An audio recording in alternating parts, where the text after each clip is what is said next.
Nós terminamos o nosso estudo sobre os 10 mandamentos no domingo passado, e nós vamos iniciar um estudo agora sobre as bem-aventuranças. Gastaremos alguns domingos tratando das bem-aventuranças. Então, essa aula vai ser introdutória ao tema, e na sequência, domingo a domingo, nós teremos o desenvolvimento deste tema. Então, vamos abrir as nossas Bíblias em Mateus capítulo 5. Mateus capítulo 5.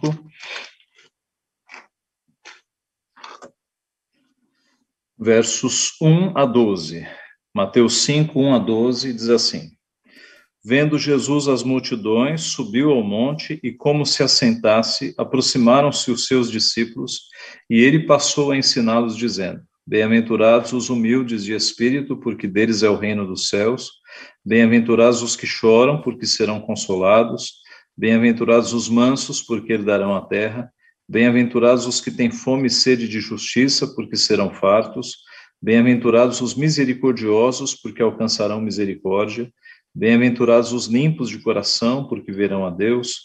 Bem-aventurados os pacificadores, porque serão chamados filhos de Deus. Bem-aventurados os perseguidos por causa da justiça, porque deles é o reino dos céus. Bem-aventurados sois quando por minha causa vos injuriarem e vos perseguirem, e mentindo vós. Regozijai-vos e exultai, porque é grande o vosso galardão nos céus, pois assim perseguiram aos profetas que viveram antes de vós. Vamos orar mais uma vez.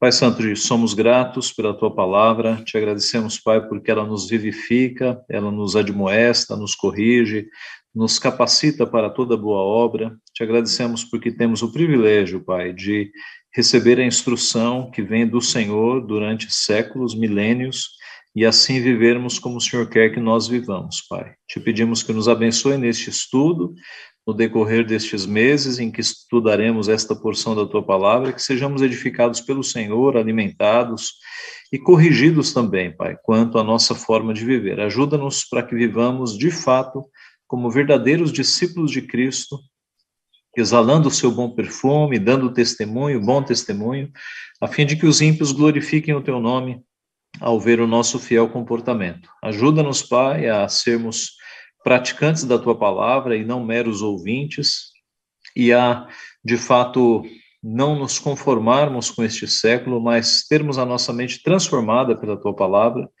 de modo que ofereçamos dia a dia um culto agradável ao Senhor, um culto racional, que é o culto da nossa vida. Abençoa-nos, portanto, e que nós pedimos em nome de Jesus. Amém.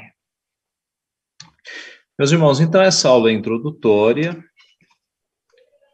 Nós trataremos das bem-aventuranças. E eu começo definindo, o que é bem-aventurança.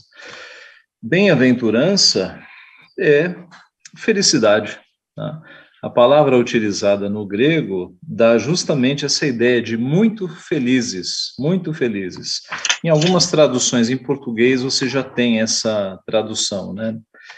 Em português não é muito usual nós dizermos você é uma pessoa bem-aventurada, você é um bem-aventurado, mas a ideia aqui é de muito felizes, né? Muito feliz é aquele que tem essas características do cidadão do reino de Deus. Então, bem-aventurança está falando basicamente das características do cidadão do reino. O Sermão do Monte, onde as bem-aventuranças estão inseridas, é um sermão em que Cristo falou do seu reino, né? E nesse trecho específico, ele vai falar sobre o caráter do cidadão deste reino. E todas as sentenças, você já observou, começam com bem-aventurados, né? Felizes. Por isso, o texto é chamado de as bem-aventuranças. E a palavra felicidade, essa sim é bastante utilizada nos nossos dias. Nós sabemos que o ser humano busca a felicidade. Dificilmente você vai encontrar alguém que esteja em busca da infelicidade. As pessoas estão buscando a felicidade. Todos querem ser felizes. Mas a pergunta, se todos buscam a felicidade, por que há tantas pessoas infelizes no mundo? Alguém pode responder? Se todo mundo está buscando a felicidade, por que há pessoas tão infelizes no mundo? Porque estão buscando no lugar errado. Estão buscando no lugar errado, exatamente. Então, como o Vitor respondeu, as pessoas não encontram a felicidade exatamente porque estão buscando em lugares errados. Não é? Há essa busca. Mas onde é que as pessoas estão buscando erroneamente? Tá? Essa felicidade nós não vamos encontrá-la no dinheiro.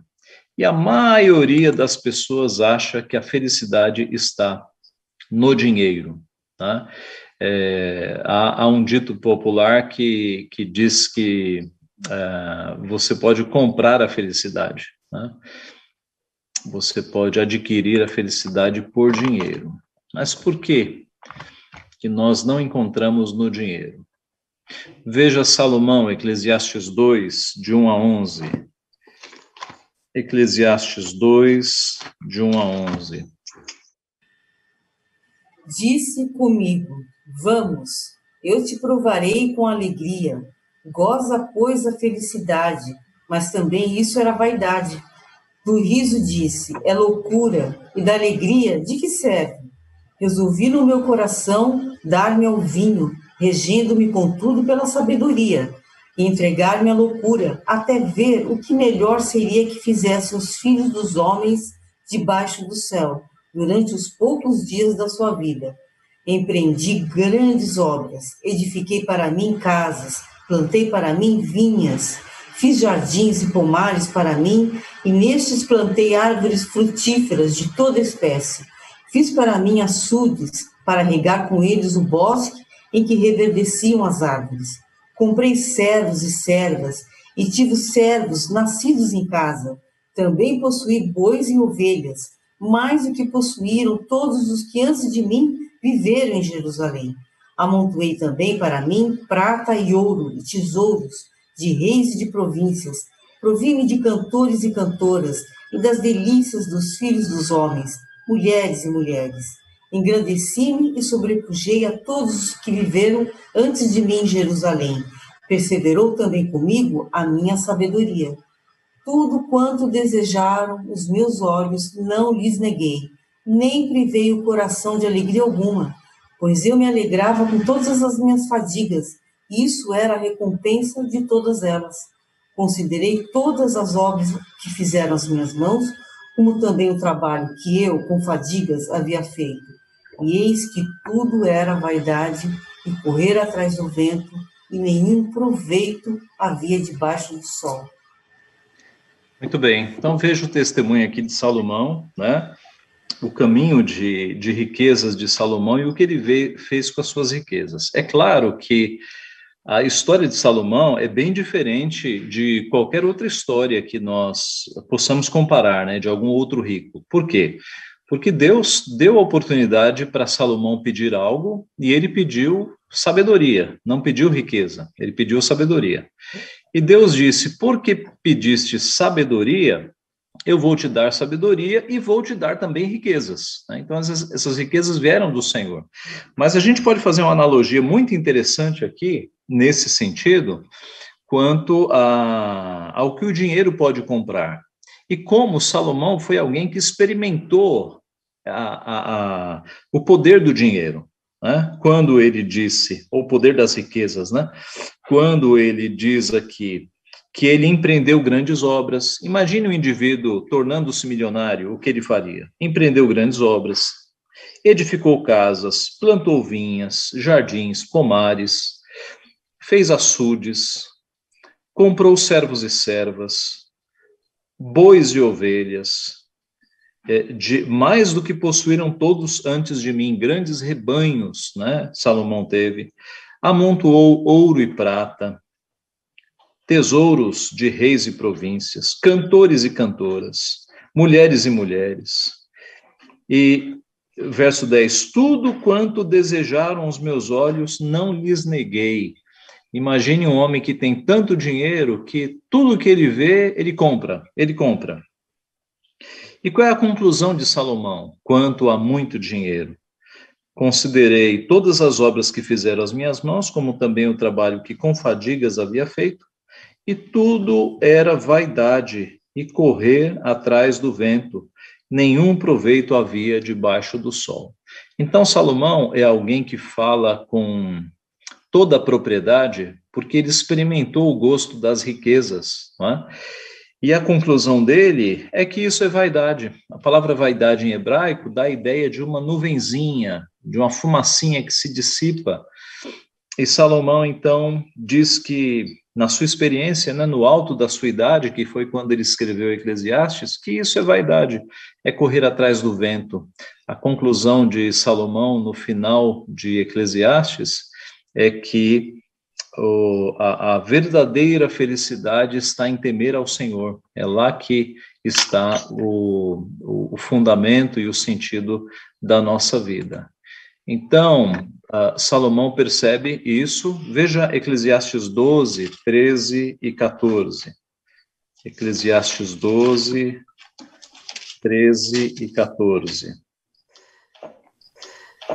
De tudo o que se tem ouvido, a suma é: teme a Deus e guarda os seus mandamentos, porque isto é o dever de todo homem, porque Deus há de trazer a juízo todas as obras, até as que estão escondidas, quer sejam boas, quer sejam más.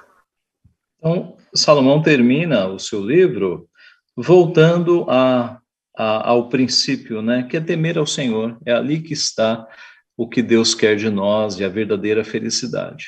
Jesus também falou sobre esse assunto em Lucas 12, 15 a 21.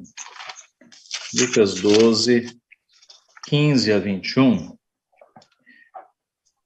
diz assim: Então lhes recomendou: tende cuidado e guardai-vos de toda e qualquer avareza, porque a vida de um homem não consiste na abundância dos bens que ele possui. E lhes proferiu ainda uma parábola, dizendo: o campo de um homem rico produziu com abundância, e arrazoava consigo mesmo, dizendo: que farei, pois não tenho onde recolher os meus frutos? E disse: farei isto, destruirei os meus celeiros, reconstruí-los-ei maiores, e ainda recolherei todo o meu produto e todos os meus bens. Então direi à minha alma: tens em depósito muitos bens para muitos anos, descansa, come, bebe, regala-te. Mas Deus lhe disse: louco, esta noite te pedirão a tua alma, e o que tens preparado para quem será? Assim é o que entesoura para si mesmo e não é rico para com Deus. A parábola que Jesus conta aqui é de um homem que tem tantos bens que agora ele está tranquilo, né? Ele acha que ele vai ter sustento aí e recursos para muitos anos, ele não tem mais o que temer. E aí Deus o pega de surpresa. Esta noite pedirão a tua alma, e o que tens preparado para quem será? Essas parábolas de Jesus são totalmente atuais, porque há muita gente hoje que passa a vida inteira visando esse objetivo: juntar uma bela poupança ou muitos investimentos, né? Investimentos que lhe deem, digamos, uma tranquilidade para passar muitos anos sem trabalhar, como que prevendo que vão viver muitos anos. E aí Deus os surpreende, né, com uma Covid, com um câncer, e a pessoa morre muito antes do que ela imaginava. Então, as pessoas que colocam a sua esperança nos bens, elas estão totalmente enganadas, porque os bens não asseguram mais tempo de vida, né? Se Deus disser: vou te levar hoje, você vai hoje. Não adianta ter muitos bens, não há como comprar dias de vida. Outro aspecto de não encontrar a felicidade no dinheiro é que necessidades espirituais não se satisfazem com bens materiais. Necessidades espirituais não se satisfazem com bens materiais. Esta é a razão porque muitas pessoas não encontram a felicidade no dinheiro. Eu pergunto para os irmãos: pessoas ricas têm depressão ou depressão é só coisa de pobre? Tem. Pois é. Acho que tem até mais. Então, pois é. E nós sabemos que em países ricos como Suíça, Suécia, países de primeiro mundo, né, em que as pessoas têm tudo, o índice de suicídios é muito maior do que em países pobres, né? Parece uma contradição, não é? Mas é justamente a prova de que riqueza não traz felicidade, não traz satisfação de alma. As pessoas ricas, elas estão num vazio. Na verdade, as pessoas que estão colocando a esperança e a felicidade no dinheiro, elas acabam caindo num vazio existencial, porque elas chegam neste ponto e percebem que continuam com o mesmo buraco no coração, tá? Então estão procurando num local totalmente errado. Outras pessoas vão buscar felicidade nos prazeres deste mundo, nos prazeres deste mundo. E nós não vamos encontrar a felicidade nos prazeres deste mundo. Então, é muito comum, especialmente na juventude, mas isso não é coisa exclusiva da juventude, tá?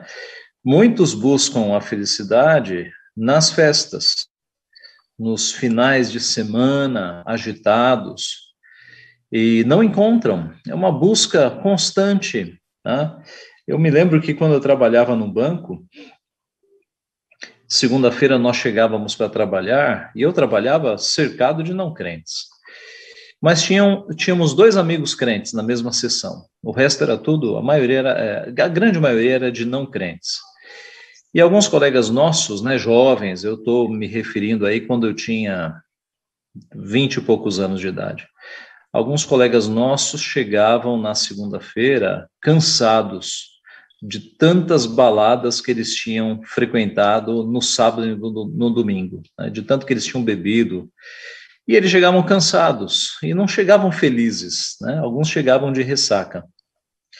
Eu e mais 2 colegas, que éramos crentes, muito embora tivéssemos passado o domingo na igreja, né? Manhã, tarde e noite, manhã escola dominical, tarde atividades que nós tínhamos e à noite os cultos, nós chegávamos renovados na segunda-feira, né? Totalmente renovados. Isso era muito interessante, né? Porque em Cristo nós achamos o descanso, né? Cristo é o nosso verdadeiro descanso.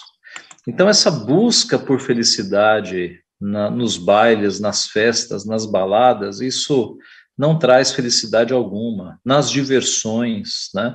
Nós já falamos que nós estamos numa geração que se cansa de tanto se divertir, de tanto entretenimento que está à sua disposição. Nas bebidas, nas drogas, né, pessoas buscam sensações e experiências diferentes justamente para preencher um vazio no seu coração. As bebidas e as drogas tiram a consciência da pessoa e trazem algum tipo de experiência diferente, né? E algumas pessoas buscam nisso alguma satisfação para a sua vida, né? Mas isso não é felicidade, porque quando passa o efeito da bebida ou da droga, primeiro, a pessoa percebe que há uma grande dor na consciência por ter feito algo errado. Segundo, a pessoa percebe que aquilo acabou e ela precisa de mais daquilo. E aí a pessoa entra num vício, né? Entra numa corrente, numa cadeia que vai prendê-la por muito tempo. Então, a felicidade não está aqui também. Algumas pessoas buscam felicidade nisso.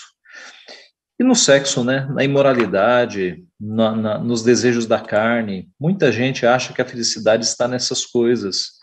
E também se destroem o seu corpo, a sua vida, a sua família. E quando percebem, estão no fundo do poço, estão no fundo do abismo, né? Destruíram muitas coisas preciosas, achando que iriam encontrar felicidade na carne. Então, são prazeres rápidos e passageiros que duram pouco, duram alguns minutos, talvez algumas horas. E a verdadeira felicidade não pode passar tão rápido, tá? Pastor, eu conheço pessoas, tenho colegas próximos, que eles buscam sentido na vida em séries.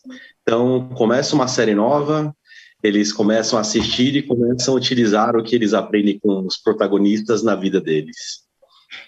Não são de beber, não são de usar droga, mas são viciados nisso e procuram um sentido na vida nas séries de televisão. No fim das contas, as pessoas estão buscando alguma referência, né? Como disse alguém no passado, quando as pessoas deixam de crer em Deus, elas creem em qualquer coisa, né? Não estou dizendo que quem é viciado em série não crê em Deus. Do ponto de vista prático, é quase isso, né? Porque a pessoa não busca a sua felicidade, o seu refúgio em Deus, mas busca nas séries ou nos entretenimentos, né? Então, o David, pelo que você falou, é mais ou menos o que um crente deveria fazer, né? Ou um crente faz, ele busca princípios para a sua vida na palavra.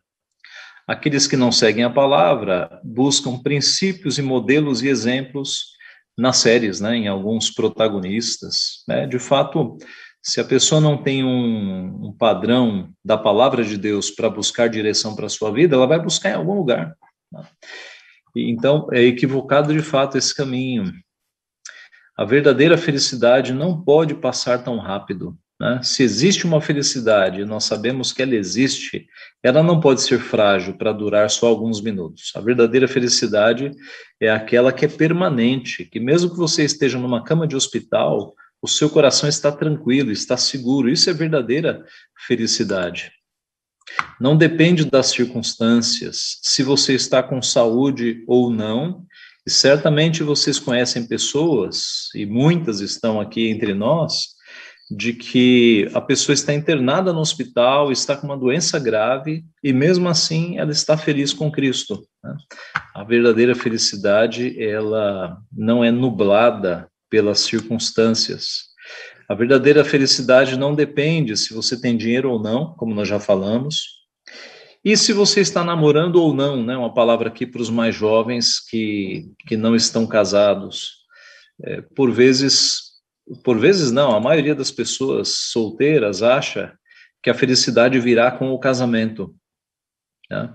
E isso é um equívoco. Você tem que ser feliz antes do casamento. Você tem que ser feliz com Cristo. E sabendo que em cada fase da sua vida, você vai ser feliz. E se Deus quiser que você seja solteiro a vida inteira, se você não encontrar a pessoa, você é feliz. Cristo te satisfaz, né? E aí você se casa e não pode ter filhos. Você é feliz com Cristo. Cristo te satisfaz. A ideia de que nós aceitamos o que Deus escreveu para a nossa vida, né? Cristo é a nossa satisfação. Você não precisa de namoro, casamento, filhos, dinheiro para te dar satisfação. Cristo é suficiente para a nossa vida. A felicidade não está nessas coisas. A alegria que Cristo dá é permanente e ela não acaba. E não acaba mesmo, né? Quando nós temos Cristo no coração, as coisas podem ficar difíceis, as tempestades podem vir, mas Cristo está no nosso coração. Nós somos felizes com Jesus. Como nós cantamos há pouco.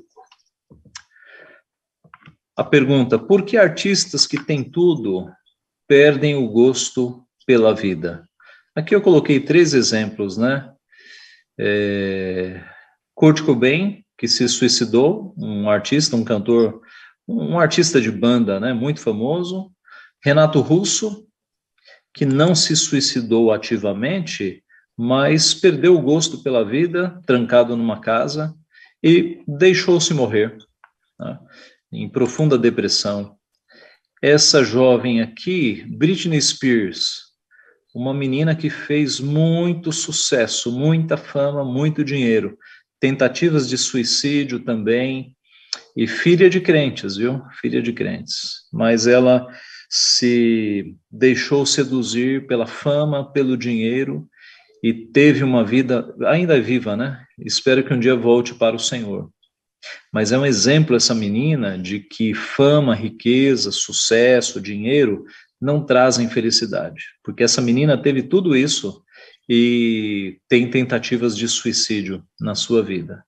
Então observe que se ter bens materiais trouxessem felicidade, você não teria tantos casos de artistas com muita fama, com muito dinheiro, se acabando nas drogas, né, morrendo de depressão, se suicidando. Eles são provas de que a felicidade não está nestas coisas. Nós não vamos encontrar a felicidade fora de Cristo. Nós não vamos encontrar fora de Cristo. Veja João 4, de 1 a 14. João 4, de 1 a 14. É o texto da mulher samaritana. Eu vou ler, atente bem para o texto.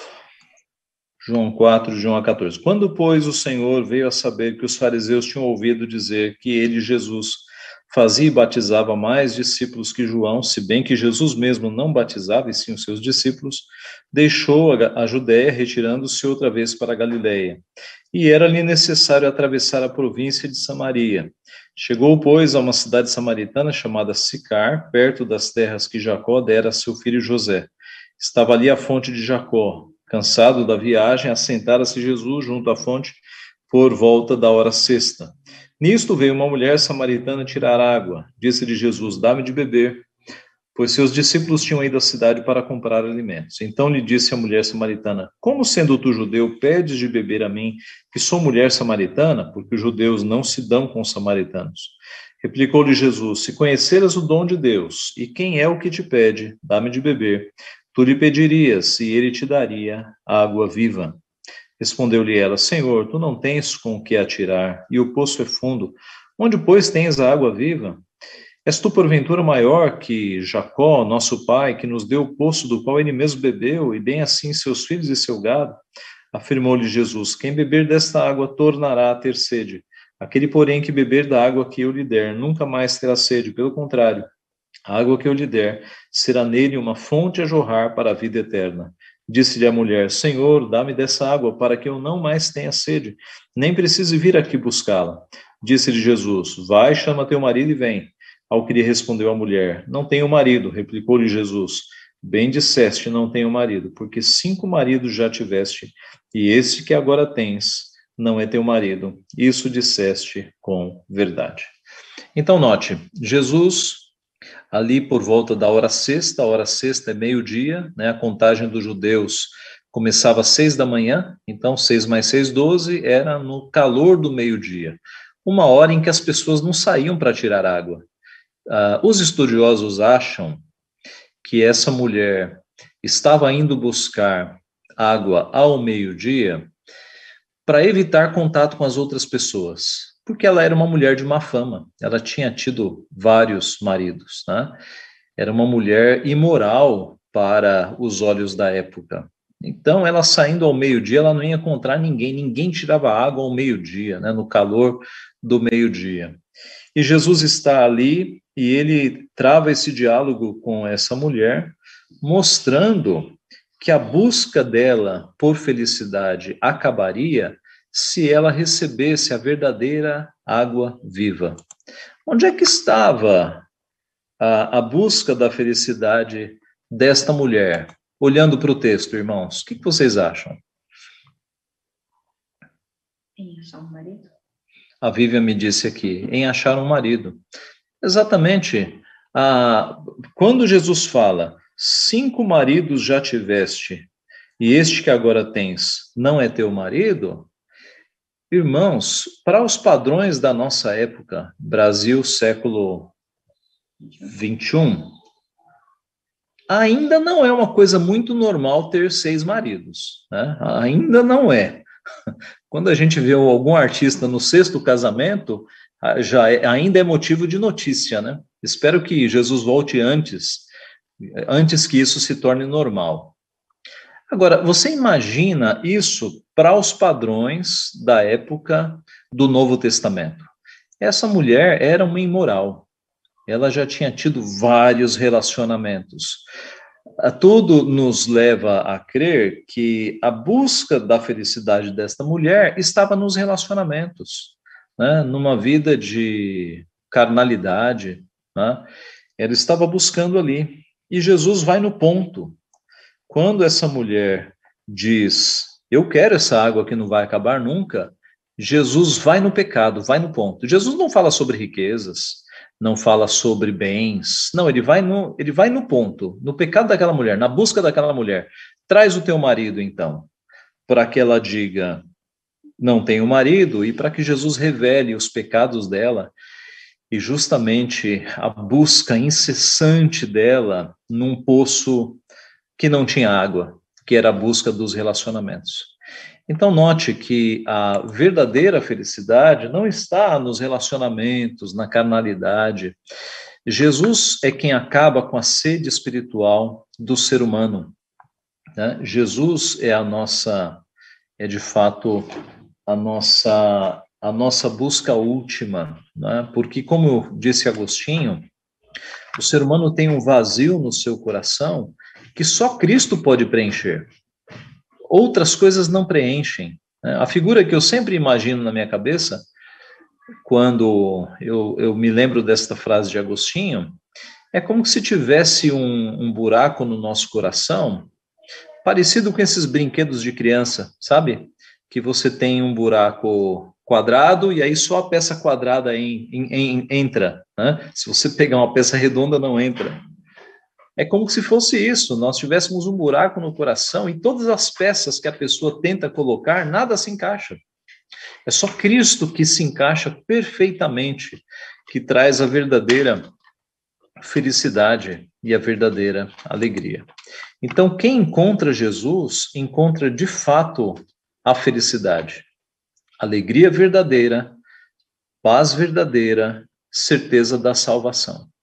Alegria verdadeira, é disso que nós estamos falando, né? Uma alegria que é permanente, que não depende das circunstâncias. Paz verdadeira, porque Cristo nos prometeu, deixo-vos a paz, a minha paz vos dou, não vou-la dou como o mundo a dá. Então, a paz que Cristo nos dá, ela é perfeita, e a certeza da salvação, né? Esse precioso sentimento, essa preciosa certeza que nós temos, convicção de que se nós morrermos agora, nós estaremos diante de Cristo Jesus. Isso é precioso, irmãos. As pessoas que não têm Cristo no coração não têm essa certeza. Isso é um bem precioso que nós temos. Vamos para João 3, de 3 a 5. João 3, de 3 a 5. A Vivian vai ler aqui. A isto respondeu Jesus: em verdade te digo, que se alguém não nascer de novo, não pode ver o reino de Deus. Perguntou-lhe Nicodemos: como pode um homem nascer sendo velho? Pode, porventura, voltar ao ventre materno e nascer segunda vez? Respondeu Jesus: em verdade te digo, que não nascer da água e do Espírito não pode entrar no reino de Deus. Muito bem, então, Jesus mostrando aqui, respondendo à pergunta, respondendo à fala de Nicodemos, né? Veja os versículos anteriores. Havia entre os fariseus um homem chamado Nicodemos, um dos principais dos judeus. Este de noite foi ter com Jesus e lhe disse: Rabi, sabemos que és mestre, vindo da parte de Deus, porque ninguém pode fazer estes sinais que tu fazes se Deus não estiver com ele. A isto respondeu Jesus: em verdade te digo, que se alguém não nascer de novo, não pode ver o reino de Deus. E aí ele segue o texto como foi lido, né? Então note, Jesus ensinando que é com Cristo que nós nascemos de novo, é com Cristo que nós temos uma nova vida, é o que em teologia nós chamamos de regeneração, né? Observe a palavra regeneração, ela tem a ver com geração, né? Geração, e é uma nova geração, uma nova vida, tá? Então, regeneração é uma nova vida. A Bíblia diz: eis que tudo se fez novo, as coisas velhas ficaram para trás. Na nova vida é assim. Eu nunca me esqueço de um documentário que eu vi há muito tempo atrás. Um jornalista da Rede Globo, um jornalista mais investigativo, ele fez uma reportagem sobre prostituição nas estradas. Meninas, né? Meninas se prostituindo para caminhoneiros. E ele encontrou uma menina muito nova, uma criança, não era uma adolescente, era uma criança. E ele perguntou para aquela menina: se você pudesse, o que você gostaria nessa vida? O que você gostaria de ter ou de ganhar nesta vida? E a menina respondeu: se eu pudesse, eu nasceria de novo. Com essas palavras. E eu pensei: minha filha, você pode nascer de novo. Você pode nascer de novo. E queira Deus, algum crente tenha se aproximado dessa menina. Era lá no Nordeste, eu não me lembro em que cidade, mas queira Deus, algum crente possa ter chegado nessa menina e mostrado para ela que ela podia nascer de novo, que as coisas antigas podiam ficar para trás. Então, felicidade é nascer de novo, é ter uma vida nova, uma vida na presença de Deus.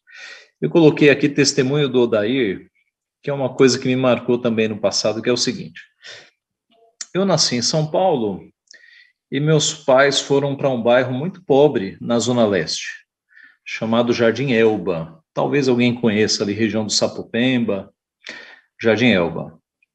Um bairro muito conhecido por causa do tráfico de drogas. A maioria dos meus amigos de rua, né? Amigos de rua porque eu sou da geração de alguns de vocês, que a gente chegava da escola e não tinha internet, não tinha videogame, não tinha nada disso. A gente ia para a rua jogar bola, fazer brincadeira de rua, né? A nossa vida era assim. E os colegas que você tinha eram colegas de rua, né? E os meus colegas de rua, a maioria deles, quando cresceu, foi para o crime. A maioria deles, a maioria. Porque ali era assim, ou você ia para o crime, ou você dava certo em algum emprego. Mas o caminho mais rápido era ir para o crime, né? E muitos deles se tornaram bandidos, muitos morreram jovens. Um deles, que fazia pequenos roubos, pequenas coisas assim, para alimentar o seu vício nas drogas, se chamava Odair. E o Odair afundou de um jeito nas drogas que ele ficou muito magro, ele ficou assim um resto de ser humano, né? Ficou muito mal, mas ainda praticava seus pequenos crimes. Mas eis que um dia o Odair sumiu do bairro. Ninguém mais tinha notícia sobre ele. Passaram-se uns 6 meses, e a gente até achou que ele tivesse morrido, né? Que ele tivesse feito algo errado e tivessem matado ele. Mas, depois de uns 6 meses, a rua parou, todo mundo olhando. Eu morava numa rua que era uma subida, e assim, de repente, as pessoas na rua olhando para baixo e vendo um jovem subindo a rua, todo alegre, cumprimentando todo mundo. E eu olhei para aquele jovem e eu não reconheci. E alguém falou: é o Odair. E quando ele chegou na calçada da minha casa, eu falei: Odair, o que aconteceu? E ele, todo feliz, gordo, era outro homem. Ele falou: Juninho, que era o meu nome conhecido no bairro. Eu encontrei Cristo, agora eu sou de Cristo. Agora eu sou de Cristo. Meus irmãos, e a partir dali, esse rapaz tornou-se um pregador do evangelho. Né? Não virou pastor, mas no bairro ele só falava de Cristo.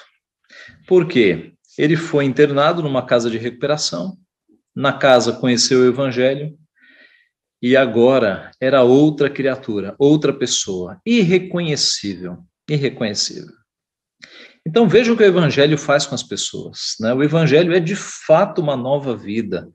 Nós conhecemos pessoas, e há pessoas na nossa igreja que passaram por este movimento de drogas, internação, e foram transformados por Cristo, né? Nós conhecemos muitas pessoas que foram totalmente transformadas por Cristo, porque Cristo nos dá essa nova vida, né? Cristo muda totalmente o nosso viver. E aí, algum crente pode falar: pastor, eu sou crente há tantos anos e eu não tenho esta felicidade. E note, há crentes que falam isso mesmo, viu, gente? alguns crentes que vivem no Evangelho, mas não se sentem felizes. O que está de errado com um crente que está no Evangelho e não se sente feliz? Veja os textos. Primeiro, será que você é crente mesmo? Veja João 8, 30 e 31. João 8, 30 e 31. Dita estas coisas, muitos creram nele. Disse, pois, Jesus aos judeus que haviam crido nele: se vós permanecerdes na minha palavra, sois verdadeiramente meus discípulos. Observe. Muitos creram nele, e Jesus disse aos que haviam crido nele: se vós permanecerdes na minha palavra, sois verdadeiramente meus discípulos. O ponto que eu quero chegar aqui, meus irmãos, é o seguinte: uma declaração de fé em Cristo, se ela não vier acompanhada de mudança de vida, ela talvez não seja uma conversão. Conversão é você crer com o coração, declarar com a boca e ser transformado por Deus. Eu acabei de dar o exemplo aqui do Odair, né, que mudou totalmente de vida. Então, um cristão nominal, um cristão que declara crer em Cristo, declara crer em Jesus, mas, como Jesus disse, não permanece na sua palavra, não é um discípulo de Cristo. Nós temos batido nessa tecla bastante na igreja, né? De que o que é que nós somos? Nós somos discípulos de Cristo. Nós devemos imitar o nosso mestre. Nós devemos viver como Cristo viveu. Isso é ser discípulo de Cristo. Então, eu arriscaria dizer que há alguns crentes que declaram crer em Deus e em Cristo, mas passam a semana longe da sua palavra, não permanecem na palavra. Passam a semana vivendo como vivem os que não creem em Cristo. Não tem um relacionamento de comunhão com Cristo, de amor a Cristo. Então, se estão desta forma, não vão encontrar a felicidade, porque os corações vão estar enfraquecidos. Quanto menos alimentados nós estamos, mais fracos nós nos tornamos. Eu estou falando de vida espiritual. Vida espiritual. Então, se você está triste, desanimado, alimente-se, alimente-se, fortaleça o teu espírito, fortaleça o teu coração. Você tem Bíblia na tua casa, devore essa Bíblia, passe tempo em oração, você vai ver como Deus vai te fortalecer. Quando não somos alimentados, nós ficamos enfraquecidos mesmo. As tentações vêm e vêm muito fortes, porque elas nos pegam fracos. Então, quer resistir às tentações? Fortaleça-se, devore essa Bíblia, alimente-se, passe mais tempo em oração. Paulo disse aos Gálatas, capítulo 5, andai no Espírito e jamais satisfareis as concupiscências da carne. O que é andar no Espírito? É justamente alimentar-se espiritualmente, é andar com Deus. Palavra de Deus, obediência a Deus, comunhão com Deus, oração. Isso é andar no Espírito. É o oposto de andar na carne, né? Na sequência do texto, ele vai falar das obras da carne, né? E o fruto do Espírito aparece ali também. Andar no Espírito é você frutificar no Espírito. Então, pastor, por que eu sou crente e não tenho essa felicidade? Talvez você não seja tão crente assim. Talvez você seja um crente que nominal, né? Você tem que andar com Cristo, se alimentar de Cristo. A tua felicidade está em Cristo mesmo. Vamos lá para 1 Pedro 1, de 6 a 9. 1 Pedro 1, de 6 a 9. Nisso exultais, embora no presente por breve tempo, se necessário, sejais contristados por várias provações, para que, uma vez confirmado o valor da vossa fé, muito mais preciosa do que ouro perecível, mesmo apurado por fogo, redunde em louvor, glória, honra na revelação de Jesus Cristo, a quem não havendo visto amais, no qual não vendo agora, mas crendo, exultais com alegria indizível e cheia de glória, até o verso 9, obtendo o fim da vossa fé, a salvação da vossa alma. Então, note, Pedro está falando aqui com os cristãos que, verso 6, eles deveriam exultar embora estivessem passando por provações, para que, uma vez confirmado o valor da vossa fé, muito mais precioso que ouro perecível, apurado por fogo, redunde em louvor, glória, honra na revelação de Jesus Cristo.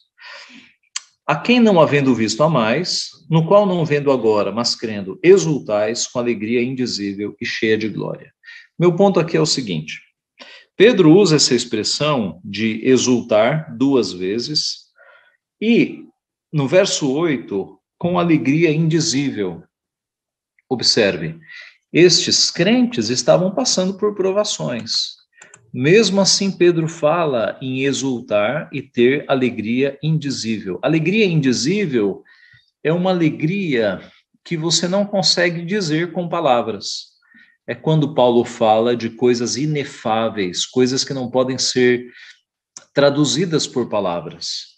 O crente tem essa alegria indizível, uma alegria que não pode ser dita, não pode ser expressa por palavras, mesmo passando por tribulações.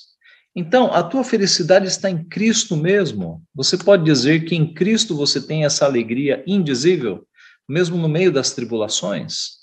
Se você está na dúvida, é que você está fraco, você tem que se alimentar mais, você tem que amar mais a Deus e amar mais a sua palavra. Mas como saber se eu sou um crente verdadeiro, um cidadão do reino de Deus? E aí que nós voltamos ao nosso estudo, né? Tendo feito essa digressão sobre felicidade, a resposta que testa a nossa fidelidade a Deus pode ser feita nas bem-aventuranças, tá? Mas como eu disse no começo, dentro do Sermão do Monte, nós temos as bem-aventuranças demonstrando qual é o caráter do cidadão do reino. E o caráter do cidadão do reino é mostrado aqui nas bem-aventuranças. Mateus 5, acompanhe na tua Bíblia, Mateus 5. Nós vamos passar muito rápido aqui, porque o nosso plano é domingo a domingo estudar uma bem-aventurança, tá? A primeira bem-aventurança: bem-aventurados os humildes de espírito, porque deles é o reino dos céus. Isso significa que o homem e a mulher que seguem a Cristo são pessoas que precisam de Deus, que dependem de Deus. No estudo, essas coisas vão ficar mais claras. A segunda bem-aventurança: bem-aventurados os que choram, porque serão consolados. Este homem, esta mulher, que são verdadeiros discípulos de Cristo, eles sofrem pelo reino. A razão do choro é pelo reino. Eles sofrem pelo reino. A terceira: bem-aventurados os mansos, porque herdarão a terra. São pessoas que cultivam a mansidão. A próxima: bem-aventurados os que têm fome e sede de justiça, porque serão fartos. Eles desejam a justiça. O sétimo, na sequência: bem-aventurados os misericordiosos, porque alcançarão misericórdia, demonstram misericórdia. O oitavo: bem-aventurados os limpos de coração, porque verão a Deus. São homens e mulheres com o coração limpo. A próxima: bem-aventurados os pacificadores, porque serão chamados filhos de Deus. São pessoas que promovem a paz, são pacificadores. E por fim, a última bem-aventurança: bem-aventurados os perseguidos por causa da justiça, porque deles é o reino dos céus.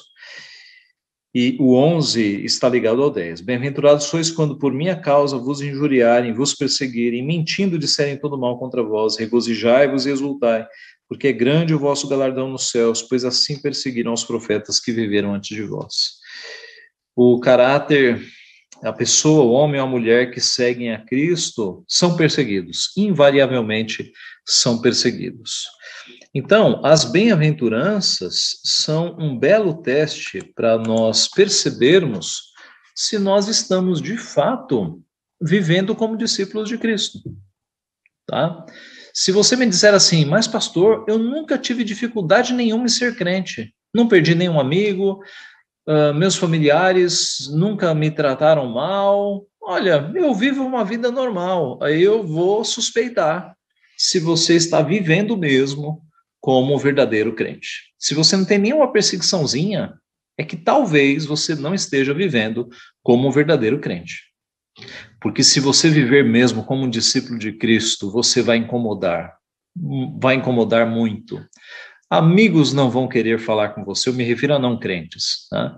No trabalho você vai ser colocado de lado, na família você vai perder familiares.